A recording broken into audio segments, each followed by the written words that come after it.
सुनी सुनावतानी एगो सच्चा हम कहानी, सुन के भर आई रौरा अखिया में पानी। 12 ज्योतिर्लिंग में पावन देवघर स्थान हो, बस जहाँ भोले जे कर महिमा महान हो। झूठे जहाँ जाल ढारे सावन में जहान हो, लाखों कंवरिया आवस लेके दिल में अरमान हो। तो ये भैया यही सावन के पावन महीना में बाबा भोलेनाथ के एगो परम भक्त अपना धर्म पत्नी के साथे देवघर जाए के तैयारी कैले बाने। बाबा भोलेनाथ पर जल ढारे के आशीर्वाद के कामना लेके कांवर सजा के घर से अब निकले ही वाला रहले। तब तक से उनकर एकलौता बेटा जेकर उम्र मात्र 10 से 11 साल हुई, वो लड़का सुतल रहे जाग जाता। दोनों प्राणी सोचत रहले कि चुपे हमने के घर से निकल जाएगी, लड़का जानी ना नहीं तो परेशान करे लगी। बाकी किस्मत के कुछ औरे मंजूर रहे। लड़का अपना मम्मी पापा से पूछता कि रौरा लोग कहाँ जात बानी हमरा के छोड़ के। वो दोनों बेकत अपना लड़का के समझावे लगले कि हमने के बाबा बैजू के दरबार देवघर यानी कि बोल बम जात बनी जा, 2-4 दिन में लौट आई जा। तू दादा दादी के पास रहिया और दादा दादी के तंग मत करिया, ठीक से खाना खा लिया ये हमारा राजा बेटा। बाकी वो नन्हा बालक जिद पकड़ लेता कि ना हमू तू लोग के साथ बाबा धाम जाइबे, हमू भोले बाबा पर जल चढ़ाइबे। वो छोट लड़का के मम्मी पापा समझावत बने कि अभी तू बहुत छोट बड़ा, 40 कोस के पैदल कठिन राह तू चल ना पैबा। बाकी वो लड़का जिद ध लेता, रोवन धोवन शुरू कर देता कि ना हमू जाइब त जाइब। लड़का के मुंह में पड़ के ओकर प्यार में लाचार होके वह लड़का के जिद के आगे मजबूर हो जात बने। वह लड़का के तैयार करके तीनों लोग रेलगाड़ी से सुल्तानगंज पहुंचत बाड़े। सुल्तानगंज जहां से कांवरिया लोग गंगा जी के निर्मल पावन जल में स्नान करके आ कांवर में जल भर के देवघर के पावन धाम खातिर लोग निकलेला। गंगा जी के पावन धारा में नहाए खातिर तीनों भक्त जब उतरले हैं, लड़का के घाट के तरफ छोड़ के जहाँ कम पानी रहे वो दोनों बेकत नहाए लगले। भीड़ भी ज्यादा रहल, लड़का पर से ध्यान हट जाता। तब तक से लड़का जिन्हें तेज धारा रहे उन्हें बढ़ जाता और देखते ही देखते गंगा जी के तेज धारा के आगोश में बह जाता। चारों तरफ चित्कार हाहाकार मच जाता। देखते ही देखते आंख के सामने से वो लड़का ओझल हो जाता।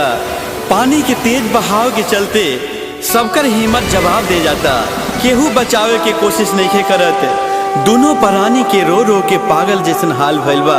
अपना किस्मत के कोस रहल बाड़ी जा कि काश हम अपना लड़का के बात ना मान ले रहती त आज ऐसा दिन देखे के ना पड़े।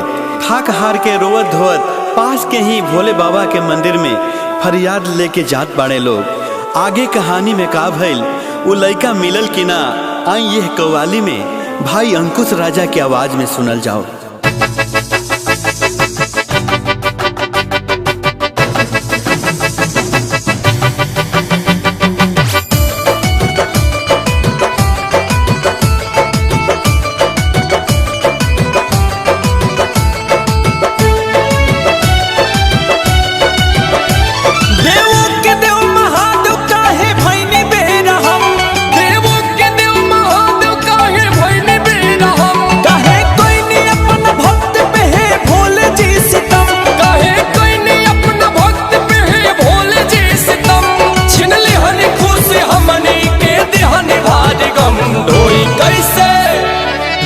कैसे बाबा रावण कांवर लुट गईल दुनिया दर पे रौरा के, लुट गईल दुनिया दर पे रौरा के। धारी जल कैसे आप रौरा पर लुट गईल दुनिया धाम रौरा के, लुट गईल दुनिया धाम रौरा।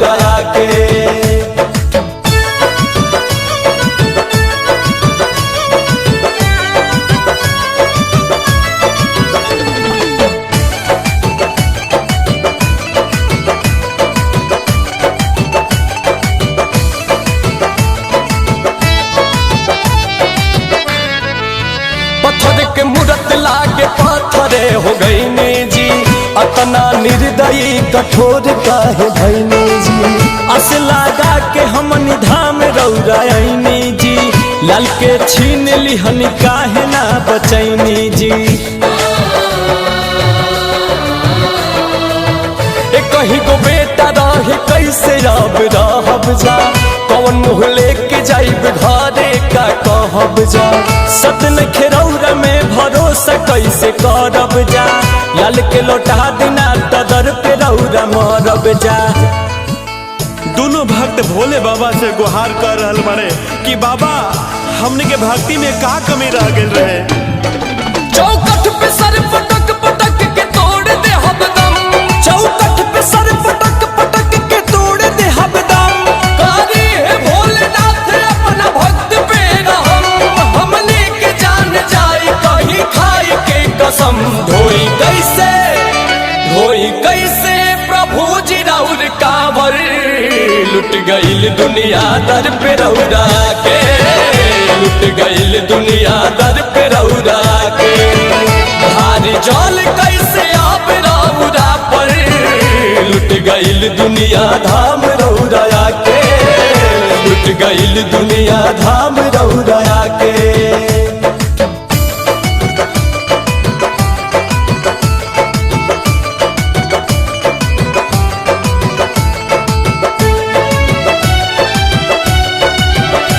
महिमा के राउर सोच अब के गाई, शक्ति पे सभे रौरा अंगुरी अब उठाई। सनबा झूठा आज माने हम गईनी जी, करके भरोसा झूठे दर्शन करे आईनी जी। ऐती न धारे जल न बेटा जुदा होइत जी, करे जा ऐसे नाही फुट फुट के रोइत जी। हई भगवान तो बेटा के हमारा लौटा दी, हे भोले बाबा चमत्कार आज देखा दी। हे बाबा आज रौरा चमत्कार देखावे के पड़ी, हमार लाल की रौरा लौटावे के पड़ी। हे बाबा जबले जी आप रौर गुण गाइब हम सदा, जबले जी आप रौर गुण गाइब हम सदा। ढोरा पिटवाई दे हम सबके बता, दुखिया रे माई बाप हो जाए मेहरबा। देखा दी है भोलेनाथ पावर, लुट गईल दुनिया दर पे रौरा के, लुट गईल दुनिया दर पे रौरा के। हारी जल कैसे आप रौरा पर, लुट गईल दुनिया धाम रौरा के, लुट गईल दुनिया धाम रौरा के।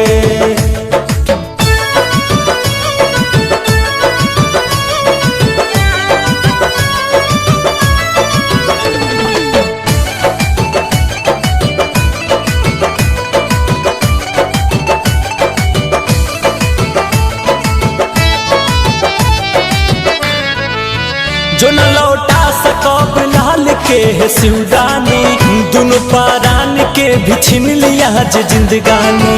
बिना मर्जी के रौरा पता नहीं हिलेला, दानी दयावानी सही जग नहीं कहेला। अस के डोर धीरे धीरे टूटल जाता जी, हई भगवान भरोसा उठल जाता जी। हरि हे भोले दानी भक्त के परेशानी, महिमा महान साबित कर दी कहानी। वो लड़का बहत बहत गंगा जी के दूसरा छोर पे निकल जाता। भगवान भोले शंकर खुद ब्राह्मण के भेष बना के वो लड़का के बचावत बाड़े, वो लड़का के लेके मंदिर में आवत बाड़े। देखिए आगे का भइल, कैसे भक्ति के जीत होता, आए सुनो जाओ। भइल कृपा भोलेनाथ के ऊ लड़का मिल गई, भइल कृपा भोलेनाथ के ऊ लड़का मिल गई। देखते ही माई बाप के चेहरा खिल गई, भगवान के दरबार में भक्ति के जीत भइल। हंसी खुशी उठैल तीनों कांवर, जल धरल तीनों देव घर में जाके, जल धरल तीनों देव घर में जाके कैले कृपा भगता पे गंगाधर सुनैले गाथा अंकुश राजा गा के सुनैले गाथा अंकुश राजा गा के।